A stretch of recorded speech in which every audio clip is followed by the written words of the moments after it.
Chapitre 3 et 4 Mariage de Ruth avec Boaz, généalogie de David. Une position. Naomi sent que c'est à elle à pourvoir à l'avenir de celle qui s'est dévouée pour elle. Et pour cela elle fait usage d'une coutume établie en Israël. La loi voulait que, lorsqu'un Israélite avait vendu sa propriété, non toutefois le fonds, qui restait inaliénable, mais toute la série des récoltes qui devaient se succéder jusqu'à la prochaine année du jubilé, lui-même ou, à son défaut, l'un de ses proches parents eut en tout temps le droit de la racheter, Lévitique 25.25-27. Il est probable qu'Elimelech et Naomi avaient vendu leur propriété en partant, pour le pays de Moab. Revenu en Israël, il est naturel que Naomi cherche un proche parent qui la mette à même d'en jouir de nouveau. Mais à ce désir s'en joint un autre, celui de procurer un mari à sa belle-fille. C'est ce que la loi lui offrait aussi la possibilité et même le devoir de faire.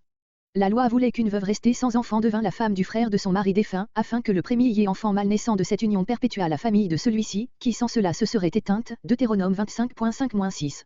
L'usage paraît avoir étendu cette prescription aux parents du défunt en général et l'avoir mise en rapport avec la loi relative aux propriétés de famille. C'est là ce qui suggère à Naomi le moyen qu'elle propose à Ruth. Nous ne savons quel était le degré de parenté qui unissait Machlon, mari de celle-ci, à Boaz.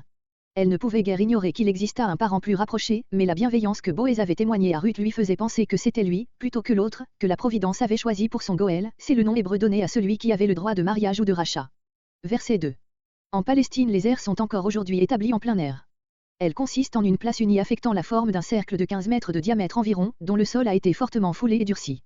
Le vannage se fait le soir et jusque pendant la nuit pour profiter de l'air frais qui se lève à ce moment-là, voir Genèse 3.8, et qui emporte la balle. Pendant les semaines où l'on bat le grain, les agriculteurs ont l'habitude de dormir dans les airs pour les garder. Verset 3. Et descend vers l'air. On place de préférence les airs dans les lieux les plus élevés, en sorte que l'expression dont se sert Naomi étonne. Mais, remarque M. Félix Beauvais dans son voyage en Terre Sainte, Bethléem fait exception, puisqu'ici la ville domine tout ce qui l'entoure. Soit que l'aire de Boaz fût située sur un des gradins de la montagne de Bethléem, soit qu'elle fût au sommet d'une des collines voisines, elle était en tout cas plus bas que la ville et l'expression employée est la seule qui convainc. Verset 8. Eut peur, en s'apercevant qu'il y avait quelqu'un tout près de lui. Verset 9. Étends le peigne de ton manteau. Cet acte symbolique était comme une prise de possession de Ruth pour sa future épouse. Verset 10. Au lieu de blâmer la démarche de Ruth, Boaz y voit l'accomplissement d'un devoir par lequel elle achève de témoigner son amour à Naomi et à la famille de Naomi, à laquelle lui-même s'était intéressé jadis, Ruth 2.20. Son premier acte de bonté avait été d'accompagner sa belle-mère en Israël, au lieu de rester dans sa patrie et d'y contracter un nouveau mariage. Le second est de préférer un homme âgé comme lui aux jeunes gens qu'elle eût facilement pu épouser, et cela, pour sauvegarder l'existence de la famille de son premier mari. Verset 11. Tous les gens de l'endroit, littéralement, toute la porte de mon peuple, dans tout l'Orient, les habitants des villes ont l'habitude de se réunir sur la place publique, qui est dans le voisinage immédiat de la porte et non pas au centre de la ville. Verset 13. Passe ici la nuit, jusqu'au matin. Avant ce moment elle n'eût pu faire sans danger le trajet qui la séparait de sa demeure et plus tard elle eût été aperçue. Verset 15.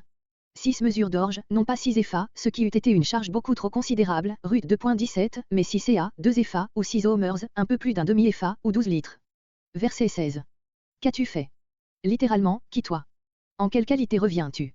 Verset 18. Ne se donnera point de repos. Elle n'ignore pas qu'il faut une tractation juridique pour constater le droit de Boaz.